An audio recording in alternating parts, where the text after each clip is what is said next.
كل نفس ذائقة الموت ثم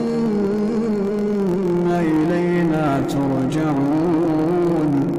والذين آمنوا وعملوا الصالحات لنبوئنهم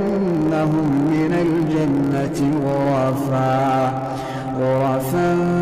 تجري من تحتها الأنهار خالدين فيها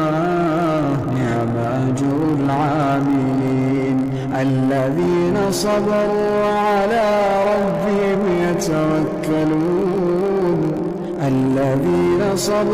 وعلى ربهم يتوكلون